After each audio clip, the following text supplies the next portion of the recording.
Hello, everyone, and welcome back to Cooking with Big Mark. We took a Thanksgiving hiatus, but we're back on it. And today we're talking about stews. Right, we don't want you to stew over stewing, Mhm. and certainly not get stewed while stewing either, although that might be not a bad alternative sometimes. Today I'm going to talk about stews, and in the beginning is the difference between stew and braising.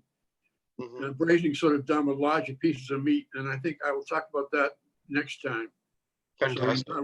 Then we can also talk about vegetables in stews, and really the only vegetables that are stewed per se would be beans cooked from scratch. Other vegetables you don't stew them; they go into stews, but you wouldn't stew them by themselves. So the four or five things we talk about is browning, the browning process, whether the flour, dredge of flour or not the flour, cornstarch, whatever. You don't want to have the cooking on the stove all day. People sort of have the romantic idea of a stew simmering in the stove all afternoon. All you're doing is killing the meat and turn it into a bowl of mush, so you don't want that. And keeping the cover slightly ajar, and then the next day is better than anything. So we'll start off with browning. The browning process really is an idea to build up flavor. And when you're sauteing to brown in small pieces, little chunks, you're giving up moisture when you're sauteing that in a hot pan. And the best meat, especially for beef stew, is chuck. And so the point I saw, one of the ways to deal with this was to cut it sort of like you're cutting steaks. Then you saute the steaks as you would in a pan, both sides. Then take those pieces and cut them into chunks, and you get the same browning effect, but with a much less escape of moisture. And so that's the first thing. And browning really, what it does is it caramelizes the meat a little bit. It builds up the flavor. It's a Maillard process, they call it. I never quite understood it, but some guy invented it in France way back when. Okay. But you develop the little brown spots in the bottom of the pan, which they call a fond. And that's what when you go in to deglaze the pan with liquid later on, that's what you're trying to get up, and then up, of course, adds to the flavor. As to whether you flour or not flour, it depends on what viscosity you want, or in other words, how thick you want the sauce to be. You can, when you flour the meat, that's going to add a little bit into it. But there are other ways to develop viscosity too. You can add a slurry at the end, which would be cornstarch mixed with wine or water, and just add it at the end to thicken it. What I do is take a lot of the vegetables that I use to cook with, onions, celery, carrots, and that type of thing. And at the end, I will take those out. A lot of people throw them away. I don't. I puree them and put them back in the sauce. Oh, that's a good idea. And build up a little viscosity that way. So it acts as a thickener also. Yeah, it does, and because it's also flavor. It's given a lot of its flavor, but it's gives you a nice mouthfeel as well. The other thing about cooking all day is you really only have to cook about 2 to 2.5 hours. That's about the ideal temperature.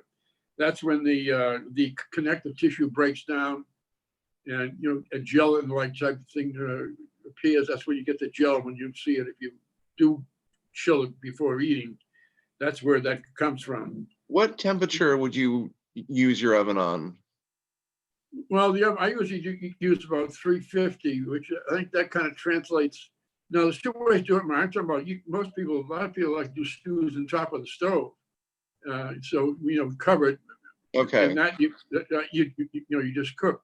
In the oven, I usually do 350, but another new little thing I learned was to leave the lid ajar a little bit, just a little bit of a crack, so that some of the heat can evaporate. Because when you actually put a cover on totally, it builds up so much that the meat is not only simmering, it's also boiling, because the temperature of the stew gets up, the liquid in it gets up to sort of like, a boiling temperature.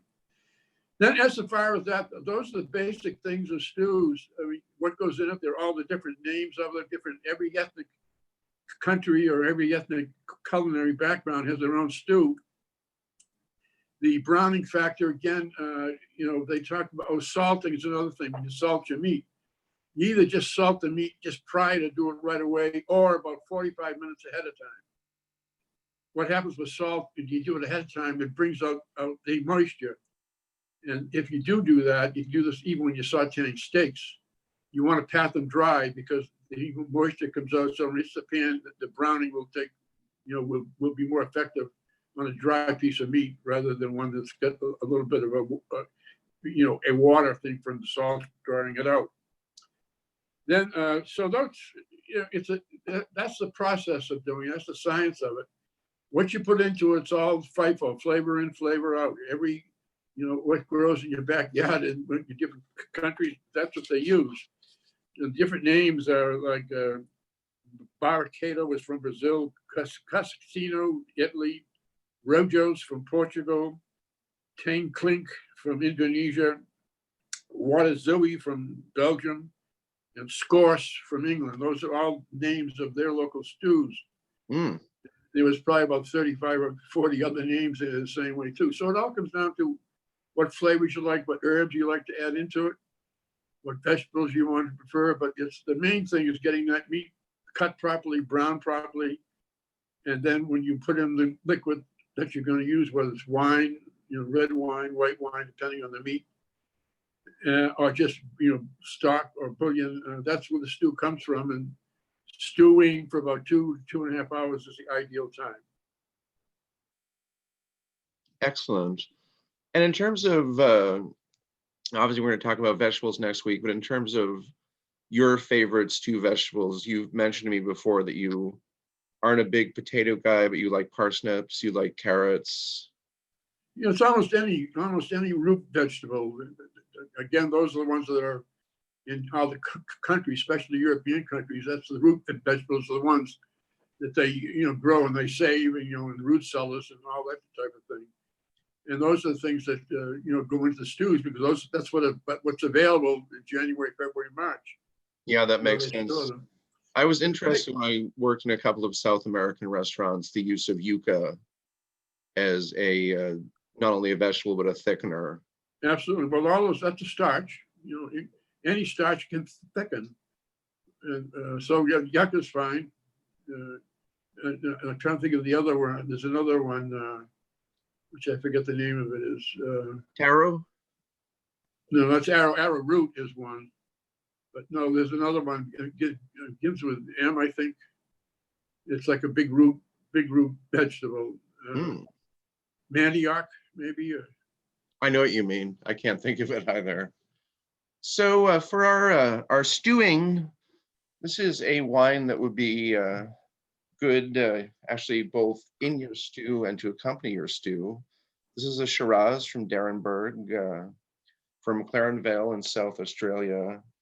As the story goes, the original member of the family who started growing grapes in 1912 had been racing horses, and he did it under an assumed name because his Methodist mother would not approve. But he amassed enough money to buy a stable of horses, which he then sold to buy this property in McLaren Vale. So you're getting that wonderful, Shiraz is a great wine, or Syrah, if you're talking about the Rhone. In France is a great wine for rich food. So on the nose, you're getting strawberry, a lot of just lovely red fruits.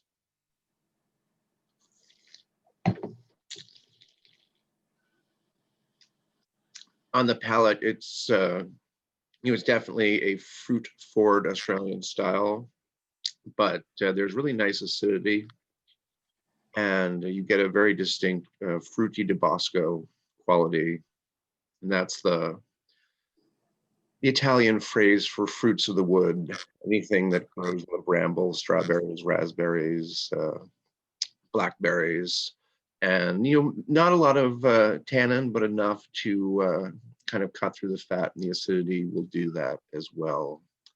It looks like a pretty deep color. Oh, absolutely. And so you're saying that Shiraz and Syrah are the same grape, just different?